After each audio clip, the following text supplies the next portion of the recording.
Have you ever noticed how the silence of your home speaks louder than any noise from the street? It's strange, isn't it? We get distracted by the hustle and bustle of the day, at work, in conversations, in obligations. But as soon as we turn the key in the door and enter the house, reality sits down next to us on the sofa. And it is in the silence that we realize the void, the absence, the space that was once filled now echoes. The pain that no one sees returns to speak. And how loudly it speaks, doesn't it? It speaks loudly in the mind, but we respond softly in our hearts so as not to completely collapse. Some people even miss the arguments. Can you believe it? Because an argument is still movement. It's still energy. It's still someone on the other side. But the silence is the absence of those who used to come running to share the day's news. It's the lack of the sound of the door opening, the cup left on the sink, the text message saying, "I arrived safely." The silence reveals what was missing, and that hurts deeply. Perhaps you are someone who has loved intensely and now feels that this love has been kept inside you, with nowhere to put it. Perhaps life has taken away someone who occupied your entire sofa, and now there's too much space left. Perhaps their children have grown up, started their own families, and their table has more empty chairs than occupied ones. Or perhaps you still share a house with someone, but feel just as lonely as someone who lives alone. The loneliness of two people in the same space is one of the most silent and hidden pains that exist. And I want to talk to you today about a type of love that many people don't know. A love that doesn't depend on physical presence to exist. A love that doesn't get lost when life changes. A love that remains even when everything around seems to have gone away. This is the love that comes from the soul, and that's what we're going to talk about today. Do you know what most people confuse? They think love is a feeling, but true love isn't just what you feel. It's who you become. Love is not just emotion. Love is transformation. Real love, the kind that lasts, isn't driven by butterflies in the stomach or the excitement of the first moments. That initial love is beautiful, yes, but it's like a seed. True love is the tree that seed becomes after years of care, of weathered storms, of roots that go deep. Let's talk about the qualities of this love that endures. I'm not talking about romantic theory. I'm talking about the love that sustains real life, that withstands the difficult days, that stays when everything seems to have a reason to leave. True love is patient. Patience isn't that passive thing of letting it go. Patience is strength. It's taking a deep breath before reacting.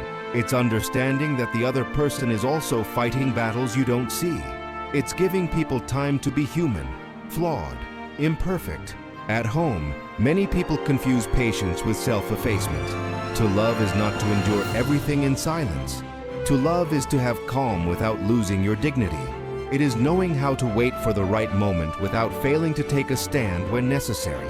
True patience is born from a deep understanding that we are all on different journeys, at different paces, and that love is not about forcing anyone to be what they are not. True love is kind. Kindness is looking at others with genuinely good intentions. It's not about being nice, no. It's about having kindness in your heart even when you're tired, even when you're not receiving anything in return. Kindness is in the small gestures that no one photographs for social media. It's asking, "Have you eaten?" It's noticing that someone is tired and offering them coffee. It's remembering the little things that matter. The world is full of people saying, "I love you," but true love is in the quiet details. It's in the discerning gaze, in the care that manifests itself without fanfare, in the presence that soothes. True love doesn't compete. How many relationships die because of competition? Because of jealousy that isn't about love, but about insecurity. Because of envy disguised as concern. When someone we love grows in life, achieves their dreams, and finds their own path, those who truly love them celebrate with them. They don't diminish them. They don't sabotage them. They don't frown upon them. Jealousy, more often than not, is a wound of insecurity that hasn't been cared for. And when we don't take care of our own wounds, we try to control the other person to feel secure. But that's not love. It's fear disguised as love. True love gives space. It trusts. It cheers. It celebrates the other person's victories. as if they were its own. True love is humble. How many relationships end because of pride? People who prefer to be right rather than to have a connection. People who prefer to win the argument rather than preserve the bond. One simple word could heal everything. I'm sorry. But pride closes the door to humility and opens the door to distance. And how many people have lost loved ones because the "I'm sorry" didn't come out or came out too late? True love knows how to apologize. It knows how to acknowledge mistakes, not because it's weak, but precisely because it's strong enough to be vulnerable. True love is respectful. Respect isn't just about not yelling or swearing. Respect is about considering the other person's heart. It's about not belittling them. It's about not making light of their feelings, their dreams, their pain. Some people treat those who are far away very well and trample on those who are close, as if love gives permission to vent frustrations, to be the worst version of oneself. But true love begins at home. If you can't respect the person by your side, you don't love, you depend. True love is generous. Love isn't about what do I get out of it. Love looks at what the other person needs and gives of itself, not in a way that negates itself, but in a way that expands. Those who love, care, and those who feel cared for flourish. Generosity in love isn't about grand gestures. It's about being present. It's about sharing not just space, but life. It's about genuinely caring. True love is not easily angered. Chronic irritation usually stems from accumulated fatigue, from carrying too much weight alone, from not being seen, not being recognized, not being appreciated. When we're exhausted, the slightest thing becomes a reason to explode, and then relationships turn into battlefields where the people who should be taking care of each other end up hurting each other. Love is less irritable when the heart is at rest, when the soul finds peace, when we learn to take care of ourselves too. Even the most loving version of you needs rest, and that's not weakness, it's wisdom. True love doesn't hold grudges. Some people collect grudges like someone archiving evidence for future use, and these frozen grudges create a resentment that poisons everything. Forgiveness isn't about forgetting what happened. Forgiveness is about letting go. It's about deciding that it will no longer hold you back. It's not about saying, everything's fine. It's about saying, this will no longer control my peace. Forgiveness is love set free. And when you forgive, the one who gains the most is yourself. True love desires the well-being of the other person. Love doesn't wish for the other person to fail just so you can be right. Love doesn't rejoice in the other person's downfall. Love doesn't desire revenge. Love celebrates when the other person rises up, when they find the light, when they return home, whether it's their physical home or their inner home. Love wants to see the other person well, only well, even if that well no longer includes you. And here is the most important part of everything we're talking about today. True love doesn't end when circumstances change. I know that some of the loves you experienced were interrupted. That's life, brutally impermanent at times. You may have lost someone who was a part of you. He may have been abandoned by someone who promised to stay. He may have been betrayed, forgotten, left behind. He may have tried everything and still ended up alone. But let me tell you something important. The love you've developed within yourself doesn't get lost. It doesn't disappear. It transforms. That love that you cultivated, that you nurtured, that you learned to express. It remains, not as a wound, but as an ability, as wisdom, as strength. The love that exists within you doesn't need a specific destination to have value. It already has value simply by existing. And this love will find new paths. It will manifest itself in caring for grandchildren, in advice for a friend who is lost, in kindness towards a stranger in need, in the hug you give to someone who isn't even family, but finds a safe haven in you. Life is full of stories of people who lost everything and started over. I'm not talking about fairy tales. I'm talking about real people who went through fire and found a new version of themselves on the other side. People who lost partners, who saw children leave home, who were left alone in houses that were once full of life. And do you know what these people discovered? That love didn't die. It just changed address. Love took root within them in a different way. A more mature love. A love that doesn't need an audience. A love that finds meaning in its own existence. True love transforms, but it never disappears. It remains there, like a flame that may be low, but continues to burn. And when you least expect it, that flame finds new oxygen and shines again. Sometimes, love returns through a deep friendship that you didn't expect. Sometimes, it's through a purpose that you want to wake up in the morning. Sometimes, it comes through recognizing that you are complete even when you are alone. If your house is quiet today, I want you to understand something fundamental. Silence. It's not empty. Silence is space. A space for you to listen to your own thoughts. A space to connect with who you truly are. A space to heal old wounds. A space to discover desires that were muffled by the noise of others. Many people spend their whole lives surrounded by others and never truly know themselves. They never know what they feel, what they want, or who they are when no one is watching. The silence of the house can be an invitation to return to yourself, to make peace with your own company, to become the kind of person you would like to have by your side. I know it hurts sometimes. I know the bed seems too big. I know the days seem long and the nights even longer. But don't confuse temporary loneliness with permanent abandonment. You are not alone in the universe. You are in a moment of pause. And pauses, however painful they may be, are necessary. They allow us to process, integrate, and reconfigure ourselves. And here's the big secret that few people discover. The most important love you can cultivate in life is self-love. I'm not talking about selfishness. I'm not talking about narcissism. I'm talking about genuine love for your own existence. How many people do you know who treat themselves more harshly than they would treat even an enemy? Who talks to themselves in a way they would never accept anyone else talking to them?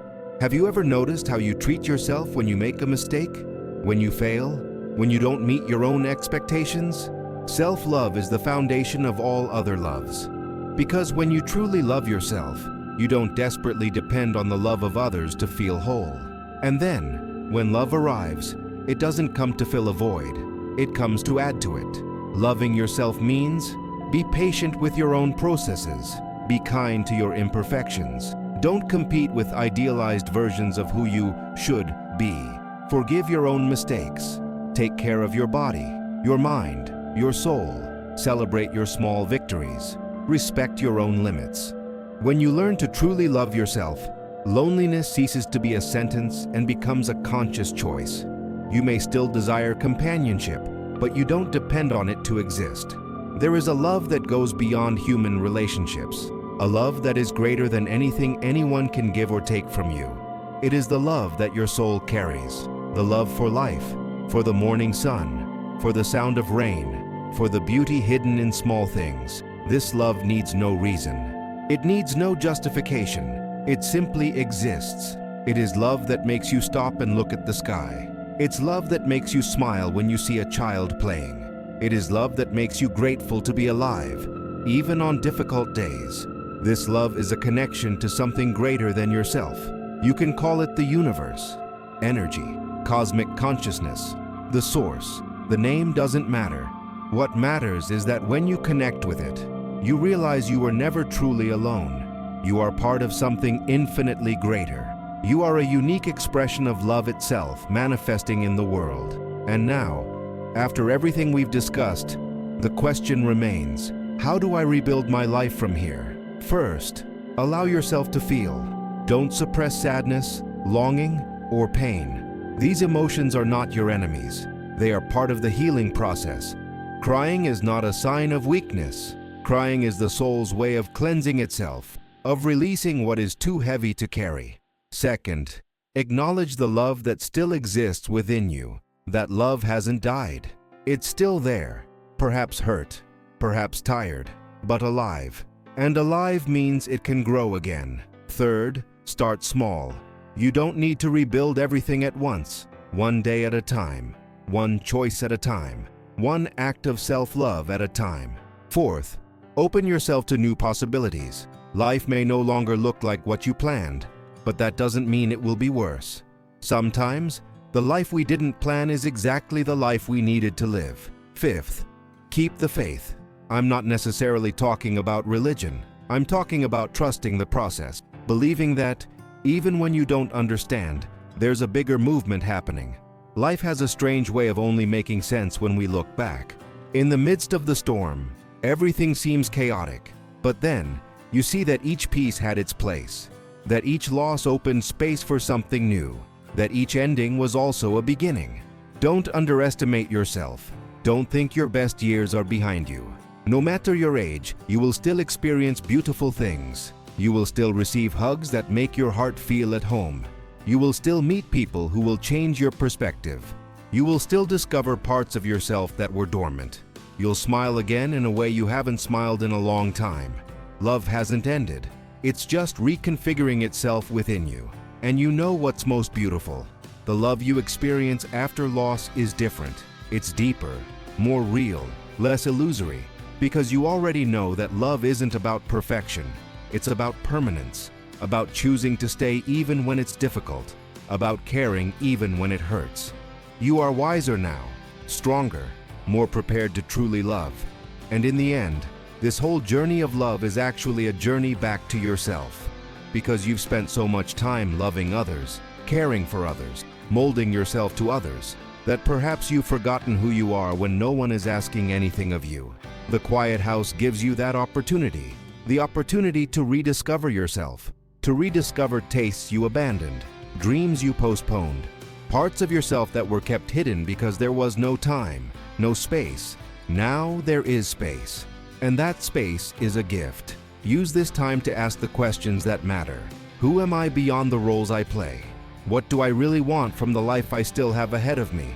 What kind of legacy do I want to leave behind? How do I want to be remembered? These are not easy questions, but they are essential questions. And silence is the best place to hear the answers. Let me propose a new definition of love, a definition that goes beyond romantic relationships, beyond family ties, beyond friendships. Love is the force that keeps you choosing life, day after day. Love is the courage to continue when everything seems to be over. Love is the ability to find beauty in the midst of pain. Love is the decision to be kind to yourself on impossible days. Love is the wisdom to understand that everything is temporary, pain and joy. Love is the gratitude you feel for still being here, still breathing, still trying. This love doesn't depend on anyone. It's yours. It always has been. It always will be. And when you understand that, you are set free. Because you realize you were never truly alone. You always had yourself, and you are enough. So, if your house is quiet today, if the days seem long, if you feel you've lost something precious, I want you to know something. You haven't lost love. Love is within you. It has matured. It has transformed, but it remains. This love has a story to tell. It has wounds that have turned into wisdom. It has tears that have turned into strength. It has losses that have turned into rebirth. Maybe you still cry because you miss them. Maybe you still fear the future. Maybe you still miss someone who will never return. That's okay. That doesn't make you weak.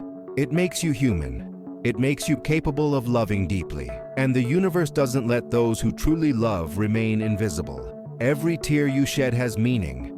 Every pain you experience is shaping a stronger version of yourself.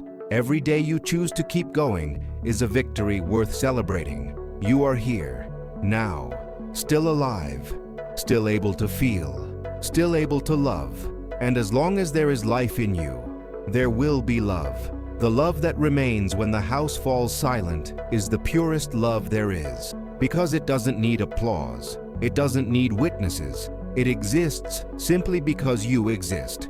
And that, my friend, is more than enough.